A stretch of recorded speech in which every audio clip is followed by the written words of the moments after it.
tahun ini Universitas Negeri Jakarta menerima sekitar 9.000 mahasiswa baru, yang dimana ini mengalami kenaikan sekitar 1.000 mahasiswa dari tahun sebelumnya. Tentu peningkatan ini menjadi semangat baru, tapi juga menjadi tantangan bagi Universitas Negeri Jakarta dalam menyiapkan fasilitas yang memadai. Di bawah kepemimpinan Profesor Dr. Komarudin MSI, UNJ terus berupaya mengoptimalkan sarana dan prasarana yang pendidikan. Hal ini sejalan dengan visinya untuk menjadikan UNJ menuju World Class University. Namun, di balik ambisi besar ini, UNJ tetap menghadapi berbagai tantangan. Dengan jumlah mahasiswa baru yang terus meningkat, apakah infrastruktur UNJ siap menampung mereka? Dan bagaimana progres pembangunan gedung dalam mewujudkan visi UNJ? Untuk membahas lebih dalam tentang tantangan dan prospek UNJ ke depan, mari kita berdiskusi dengan Profesor Dr. Komarudin MSI selaku Rektor Universitas Negeri Jakarta.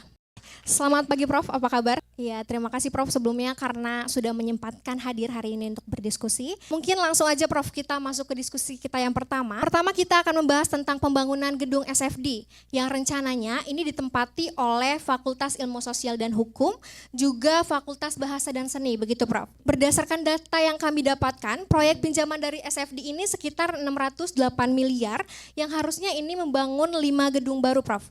Tapi yang sama-sama kita ketahui, gedung yang sudah jadi itu gedung 1A dan 1B, sedangkan gedung 1C, 1D dan gedung karakter building itu masih belum rampung begitu Prof.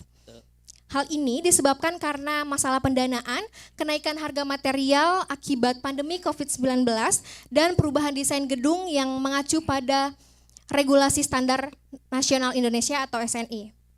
Terlebih, UNJ telah mengajukan dana tambahan sebesar 40 miliar yang harusnya ini cair pada bulan Juli 2025.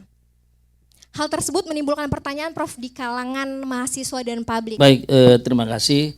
Sebelumnya akan kami sedikit koreksi ya beberapa penjelasan tadi. Pertama, memang kita merencanakan membangun 4 tower berserta 1 gedung pendidikan karakter yang di bagian atas memang difungsikan untuk ibadah atau untuk masjid.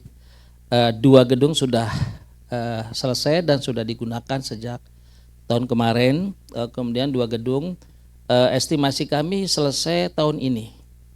Tetapi ternyata dengan berbagai perubahan tadi yang tadi sudah disampaikan menjadi terkendala. Jadi nilai kontrak yang sebelumnya itu diharapkan selesai ternyata karena ada perubahan-perubahan akhirnya tidak cukup.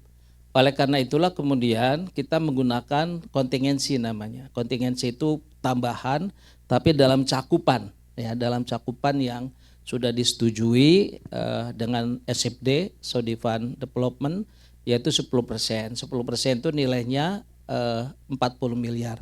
Jadi totalnya bukan 600 miliar tapi 400 miliar karena 10%-nya kan 40.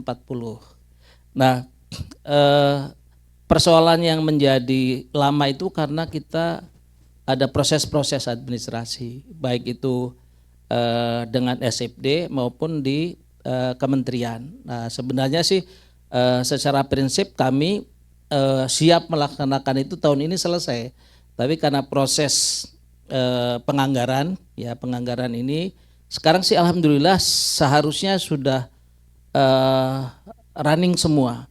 Karena Kementerian Keuangan sudah oke, SFD juga sudah oke, baik untuk dana terutang atau dana tunggakan yang harusnya sekitar 30 miliar, lalu sisanya yang kontingensi 40 miliar, itu juga semuanya sudah setujui. SFD bahkan dari tahun kemarin sudah oke.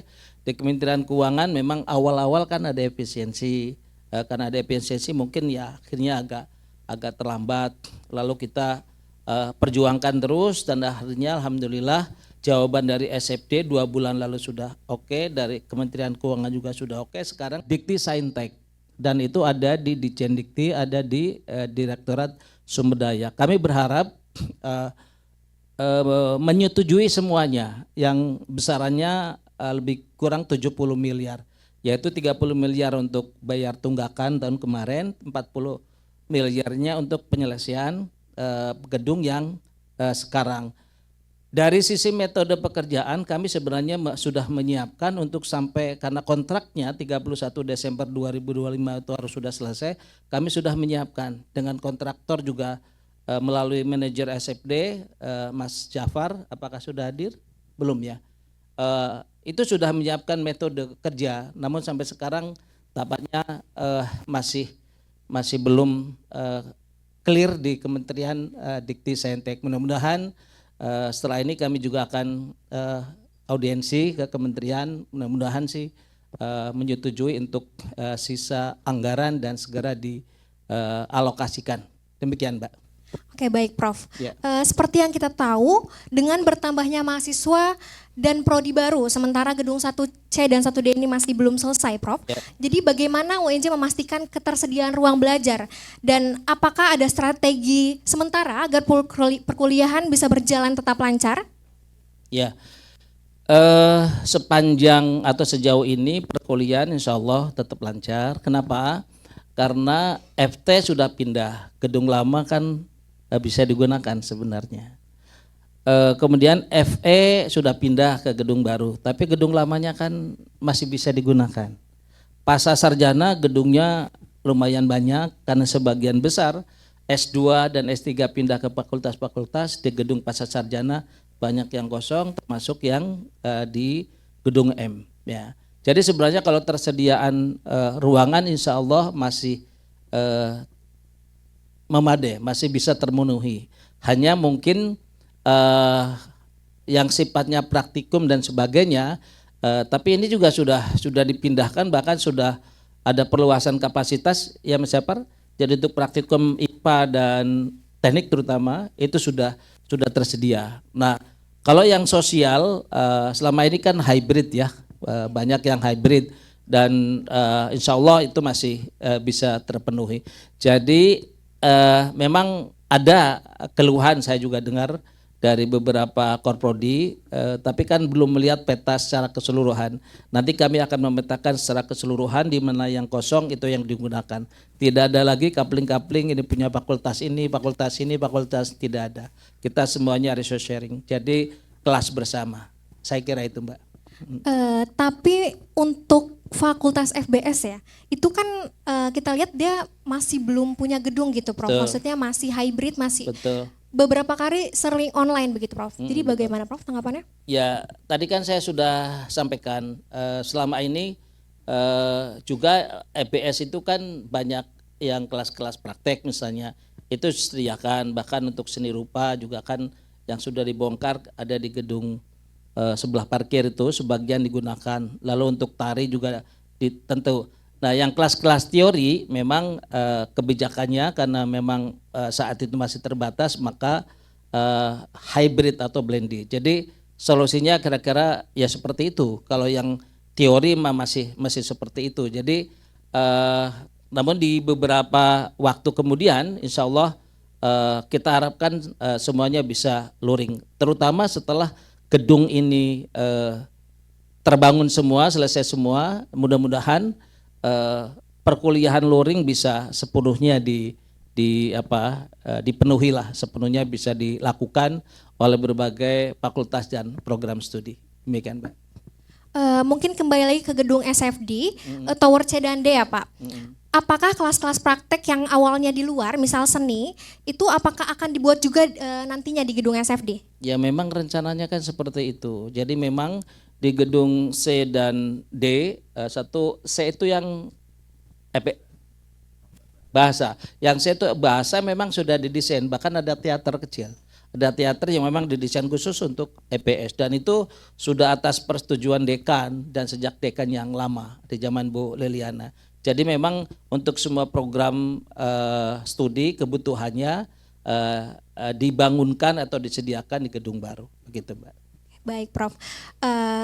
Pembangunan SFD ini kan dijanjikan harusnya selesai pada tahun 2024, begitu Prof. Lalu bagaimana UNJ meningkatkan transparansi progres proyek ini agar mahasiswa bisa mendapatkan informasi yang jelas mengenai pembangunan ini dan kapan pembangunan ini akan benar-benar selesai, Prof? Ya, Kalau transparansi selama ini manajemen SFD seingat saya ada akun Instagram yang bisa melaporkan progresnya seperti apa. Kemudian memang ada keterlambatan itu bukan semata-mata di pekerjaan, tapi persoalan kecukupan pendanaan. Dan tadi sudah saya sampaikan kalau dari sisi kecukupan pendanaan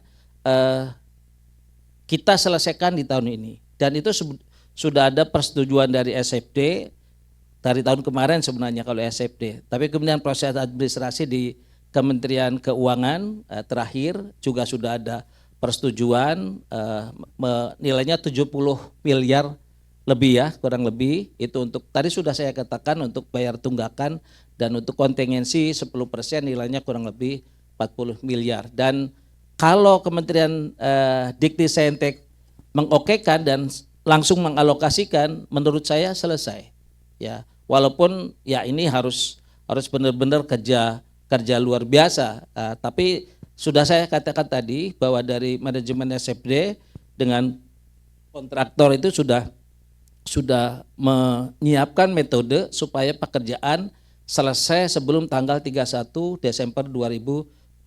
Dalam perhitungan manajer Mas Japar mengatakan kurang lebih 59 hari dari keseluruhan waktu 90 hari. Kira-kira begitu. Jadi ya, sebenarnya ada waktu, spare waktu yang bisa memungkinkan untuk penyelesaian. Saya kira itu, Mbak.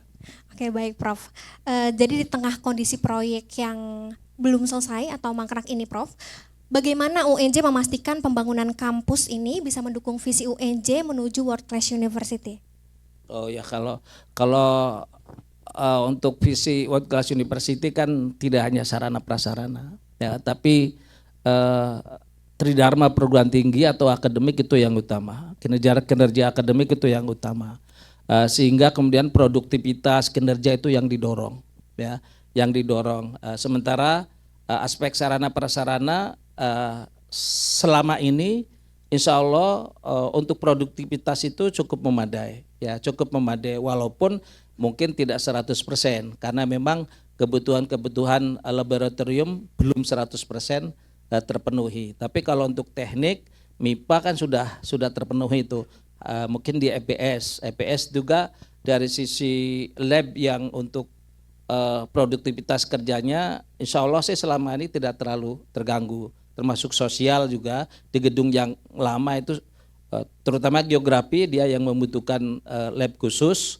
Kalau ilmu komunikasi, PPKN, sejarah, sosiologi tidak terlalu membutuhkan alat yang kompleks, paling geografi yang agak kompleks, tapi itu juga tidak terkendala. Jadi insya Allah dengan kondisi sarana prasarana yang katakanlah kita belum sempurna, kinerja dan produktivitas tetap kita dorong menuju World Class University.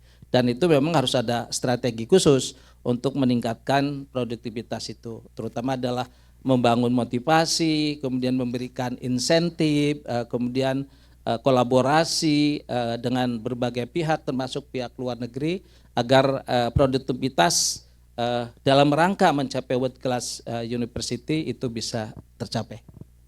Baik Prof, tapi apabila melihat akademik begitu ya Prof, kan masih ada yang kekurangan ruangan gitu, makanya masih ada daring. Jadi bagaimana UNJ memastikan kelas daring ini tetap efektif, Prof? Iya, kuncinya memang kalau daring itu pada platformnya. Ya, sepanjang platformnya mendukung, insya Allah bisa efektif. Walaupun maaf, zaman-zaman COVID itu kan ada learning loss ya. Saya kira sekarang pun tetap tidak bisa sepenuhnya 100% efektif. Ada kekurangan kita. Ya kisarannya mungkin sekitar 20%. Tetapi kalau yang kelas-kelas teori gitu ya, untuk kelas daring itu tidak terlalu masalah sebenarnya.